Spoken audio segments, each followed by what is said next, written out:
शान्ताकारं भुजङ्गशयनं पद्मनाभं सुरेशं विश्वाधारं गगनसदृशं मेघवर्णसुगम्यं लक्ष्मीकान्तं कमलनयनं योगिविद्यानगम्यं वंदे विष्णु भवभयहरणं सर्वलोकैकनाथं। नमस्कार दोस्तों, आप सभी का स्वागत है हमारे यूट्यूब चैनल पावरफुल हिंदू धर्म में। आज हम आप सभी को ज्येष्ठ पूर्णिमा कब है उसके बारे में बताएंगे तथा उसकी पूजा विधि, शुभ मुहूर्त और कथा का भी रसपान कराएंगे। आप सभी यह कंफ्यूज हैं कि ज्येष्ठ पूर्णिमा 21 को है या 22 जून को। अब हम आप सभी को ज्येष्ठ पूर्णिमा की महत्व के बारे में बताते हैं। हिंदू धर्म में पूर्णिमा तिथि का बड़ा महत्व है। यह एक ऐसे दिन होता है जब धार्मिक और आध्यात्मिक कार्य करने से शुभ फलों की प्राप्ति होती है। इस दिन केवल चंद्रमा के दर्शन करने से भी आपको कई मानसिक लाभ प्राप्त हो सकते हैं। यही लाभ आप ज्येष्ठ मास में पड़ने वाली पूर्णिमा तिथि को भी प्राप्त कर सकते हैं। हालांकि ज्येष्ठ पूर्णिमा तिथि को लेकर कई लोगों के मन में संशय स्थिति बनी हुई है। ऐसे में आइए हम आपको बताते हैं ज्येष्ठ पूर्णिमा की सही तिथि, स्नान दान के मुहूर्त के बारे में भी बताते हैं। ज्येष्ठ पूर्णिमा की सही तिथि जानते हैं। हिंदू पंचांग के अनुसार ज्येष्ठ महीना की पूर्णिमा तिथि का आरंभ 21 जून को सुबह के समय हो जाएगा। पूर्णिमा तिथि 21 जून को 6:01 से शुरू होगी और 22 तारीख की सुबह 5:07 तक रहेगी। ज्येष्ठ पूर्णिमा के दिन रात्रि में चंद्र पूजन का महत्व होता है, इसलिए ज्येष्ठ पूर्णिमा व्रत 21 जून को रखा जाएगा। वहीं 22 जून को आप स्नान दान कर सकते हैं। उदय तिथि की मान्यता के अनुसार ज्येष्ठ पूर्णिमा 22 जून को ही मनाई जाएगी। अब हम स्नान दान की सही मुहूर्त के बारे में आप सभी को बताते हैं। साल में 2024 में ज्येष्ठ पूर्णिमा 2 दिनों तक रहेगी, इसलिए 21 और 22 दोनों ही दिन आप स्नान और दान का लाभ प्राप्त कर सकते हैं। हालांकि व्रत के लिए 21 जून का ही दिन शुभ माना जाएगा। 21 तारीख सुबह के समय आप 6:15 से 9 बजे तक स्नान कर सकते हैं। दान करने के लिए भी यह समय शुभ रहेगा। रात्रि में आपको चंद्रमा का पूजन इस दिन करना चाहिए। इस दिन चंद्रमा के साथ ही भगवान विष्णु और माता लक्ष्मी की नियमित व्रत रखने और पूजा करने से आपको शुभ फल भी प्राप्त होते हैं। श्रद्धा पूर्वक विष्णु लक्ष्मी की पूजा करने से घर में बरकत आती है और धन से संबंधित मामलों में आपको सफलता भी प्राप्त होती है। 22 जून को दान आप किसी भी समय कर सकते हैं, लेकिन स्नान सुबह 5 बजे से लेकर 6:30 तक करना उत्तम माना जाएगा। अब हम ज्येष्ठ पूर्णिमा पर किन चीज़ों का दान करना चाहिए तथा उससे क्या लाभ मिलेगा उसके बारे में बताते हैं। ज्येष्ठ पूर्णिमा के दिन दान का बड़ा ही महत्व है। इस दिन अपने सामर्थ्य अनुसार आपको दान अवश्य करना चाहिए। इस दिन आप लाल रंग के कपड़े में मसूर की दाल, मिश्री, चीनी, गेहूँ, चावल, मौसमी फल और सब्जियों का भी दान कर सकते हैं। इसके साथ ही गौ माता को अगर इस दिन आप हरा चारा खिलाते हैं तो सभी देवी देवता आपसे प्रसन्न होते हैं। साथ ही ज्येष्ठ पूर्णिमा के दौरान गर्मी उफान पर होती है, इसलिए शरबत भी आप राहगीरों को इस दिन पिला सकते हैं। जल का दान करने से आपके जीवन की कई परेशानियों का हल होता है और साथ ही कुंडली में चंद्रमा की स्थिति भी मजबूत होती है, क्योंकि चंद्रमा को जल का कारक माना जाता है। अब हम आप सभी को ज्येष्ठ पूर्णिमा व्रत की पूजा विधि के बारे में बताते हैं। इस दिन आप सूर्य उदय से पूर्व स्नान कर उगते हुए सूर्य को जल दें और इसके बाद भगवान लक्ष्मी नारायण के सामने हाथ में अक्षत, जल, पूजा की सुपारी और जल लेकर व्रत का संकल्प लें। पूजा के लिए पूर्व की ओर मुख करके बैठ जाएं और एक चौकी पर लाल और पीला वस्त्र बिछाकर लक्ष्मी नारायण को आसन दें। पीला कपड़ा दाहिने ओर बिछाकर विष्णु जी को स्थापित करें और लाल कपड़ा बाएं ओर बिछाकर देवी लक्ष्मी को विराजित करें। इसके बाद लाल, सफ़ेद और पीले पुष्प अर्पित करते हुए विधि विधान से पूजन करें।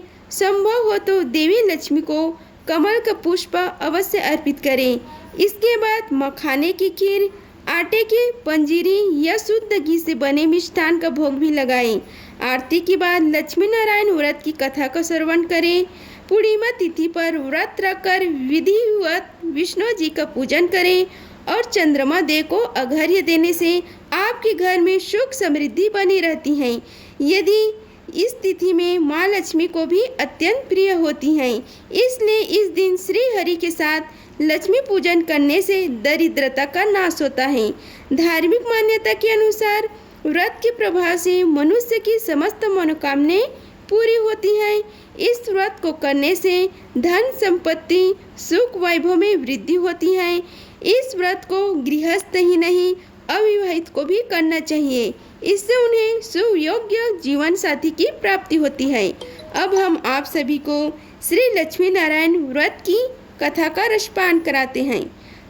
एक बार भगवान विष्णु के मन में धरती पर घूमने की इच्छा हुई और वह अपनी यात्रा की तैयारी में लग गए। स्वामी को तैयार होता देखकर माता लक्ष्मी ने पूछा, आज सुबह सुबह कहाँ जाने की तैयारी में हो? श्री हरि विष्णु ने कहा कि लक्ष्मी, मैं धरती लोक पर घूमने जा रहा हूँ। कुछ सोचकर माता लक्ष्मी ने कहा कि हे देव, क्या मैं भी आपके साथ आ सकती हूँ?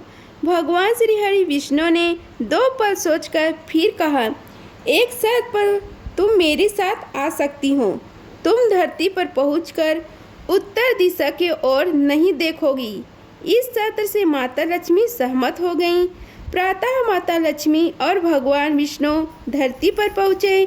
उसी समय सूर्य देवता आगमन हुआ।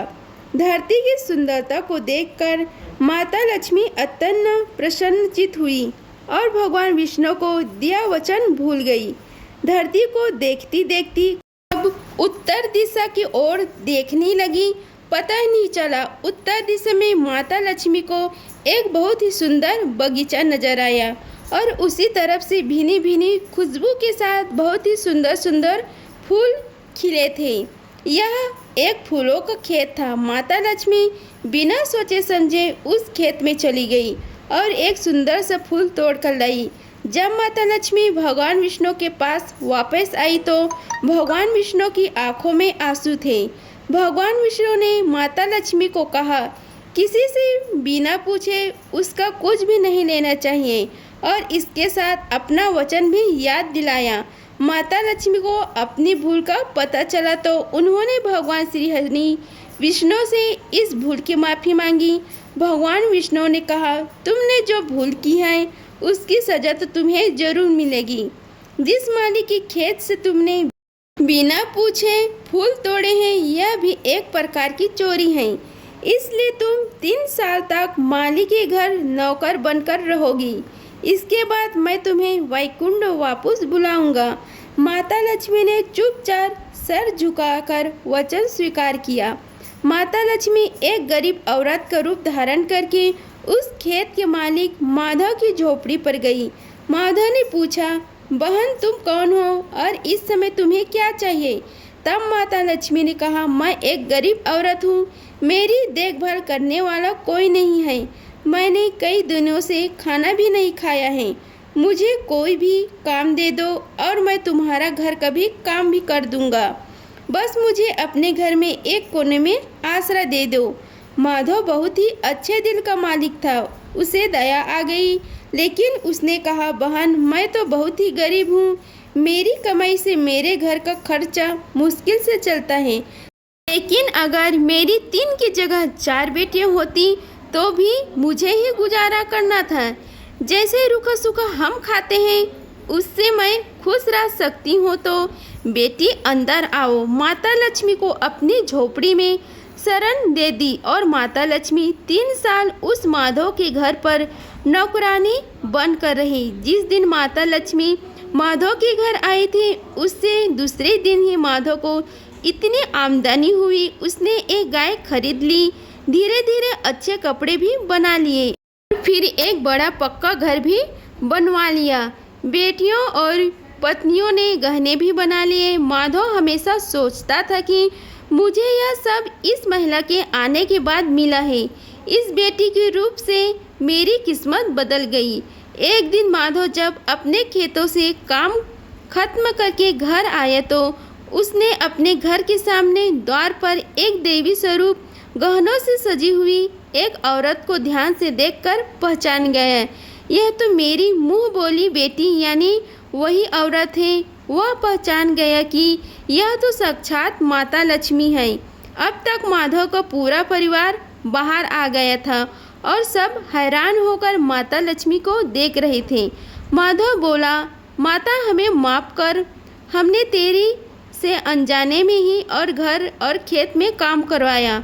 माता यह कैसा अपराध हो गया, माता हम सबको माफ़ कर दे। तब माता लक्ष्मी मुस्कराई और माधव से बोला कि हे माधव, तुम बहुत ही अच्छे और दयालु व्यक्ति हो। तुमने मुझे अपनी बेटी की तरह रखा।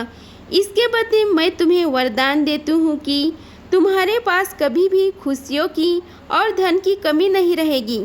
तुम्हें सारे सुख मिलेंगे जिसके तुम हकदार हो। और फिर माता लक्ष्मी अपनी स्वामी के द्वारा भेजे गए रथ में बैठकर वैकुंठ धाम को चली गई।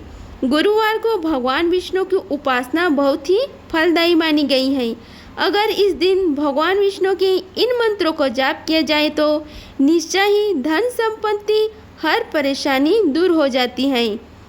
मंत्र इस प्रकार है, ओम भूरिता भूरि दीनो माँ दर्भम भूरिया भर भूरि घेंद्रा दिदसी, अर्थात हे भूरुदा, तुम वीर वित्राहन पुरुषों द्वारा सुने गए हो, आओ और हमारी पूजा करो।